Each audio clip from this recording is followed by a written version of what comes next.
आज मैं आकांक्षा गुरुवहन आप लोगों को श्री वाल्मीकि रामायण का अयोध्या कांड का 5वां सर्ग सुनाती हूँ, जिसमें राजा दशरथ के अनुरोध से वशिष्ठ जी का सीता सहित श्री राम को उपवास व्रत की दीक्षा लेकर आना और राजा को इस समाचार से अवगत कराना राजा का अंतःपुर में प्रवेश है। देखिए भक्तों, आप लोगों को मैं गीता का पूरा पुस्तक मैं पिछले सारे वीडियो में मैं डाली हूँ और अब श्री वाल्मीकि रामायण सुना रही हूँ। इसके बाद मैं चाह रही हूँ कि मैं शिव पुराण का पुस्तक भी पढ़कर आप लोगों को सुना दूँ, तो आप लोग प्रेम पूर्वक सुनिएगा। तो सुनिए 5वां सर्ग।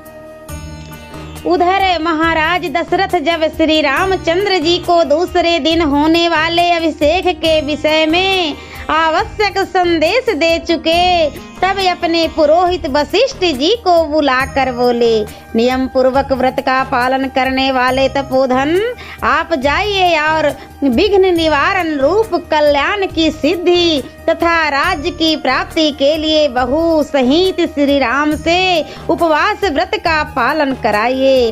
तब राजा से तथास्तु कहकर वेद वेता विद्वानों में श्रेष्ठ तथा उत्तम व्रतधारी स्वयं भगवान वशिष्ठ मंत्र वेता वीर श्री राम को उपवास व्रत की दीक्षा देने के लिए ब्राह्मण के चढ़ने योग्य जूते जुताए श्रेष्ठ रथ पर आरूढ़ हो श्री राम के महल की ओर चल दिए। श्री राम का भवन श्वेत बादलों के समान उज्ज्वल था। उसके पास पहुंचकर मुनिवर वशिष्ठ ने उसकी 3 ड्योढ़ियों में रथ के द्वारा ही प्रवेश किया। वहां पधारे हुए उन सम्माननीय महर्षि का सम्मान करने के लिए श्री रामचंद्र जी बड़ी उतावली के साथ वेग पूर्वक घर से बाहर निकले।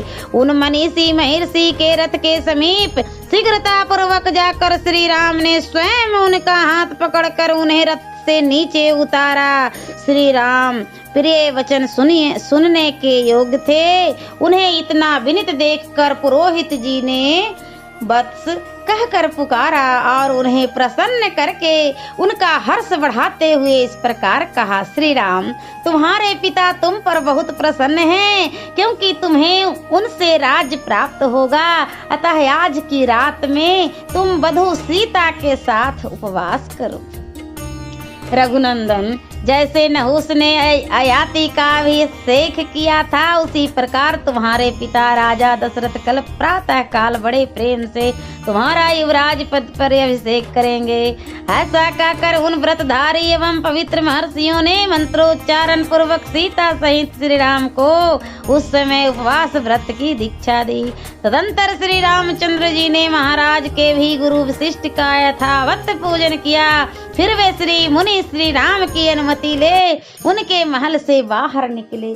श्री राम भी वहाँ प्रिय वचन बोलने वाले सुहृदों के साथ कुछ देर तक बैठे रहे। फिर उनसे सम्मानित हो उन सब की अनुमति ले पुनः अपने महल के भीतर चले गए। उस समय श्री राम का भवन हर्षोत्फुल्ल नर नारियों से भरा हुआ था और मतवाले पंछियों के कलरवों से युक्त खिले हुए कमल वाले तालाब के समान शोभा पा रहा था।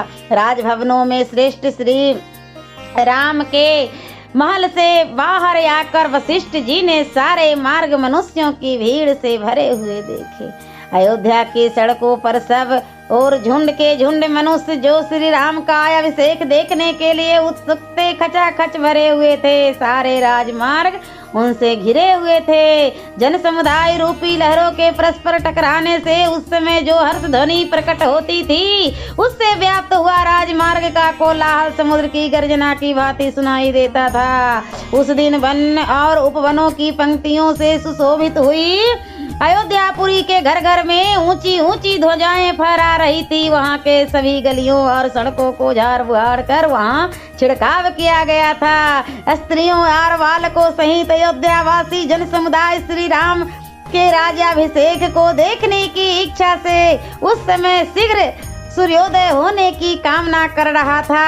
अयोध्या का वह महान उत्सव प्रजाओं के लिए अलंकार रूप और सब लोगों के आनंद को बढ़ाने वाला था।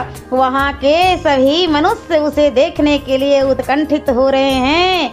जैसे कि इस कथा में है, उसी तरह आज अयोध्या में कितना श्री राम के आने पर सब लोग प्रसन्न हैं। इसी तरह गुरु भाई और गुरु बहन आप लोग भी प्रसन्न रहिए और 22 तारीख को श्री राम के आने की खुशी में सभी अपने अपने घर में दिया जलाइए और मिठाई बांटिए, मिठाई खाइए, श्री राम की स्तुति कीजिए।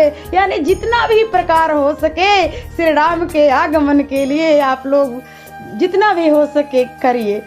तो इस प्रकार मनुष्यों की भीड़ से भरे हुए राजमार्ग पर पहुंचकर पुरोहित जी उन जन समूह को एक ओर करते हुए से धीरे धीरे राजमहल की ओर गए।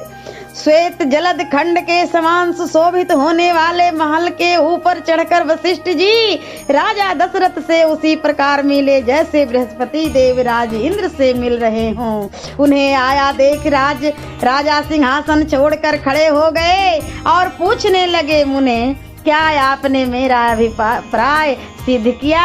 वशिष्ठ जी ने उत्तर दिया, हाँ कर दिया।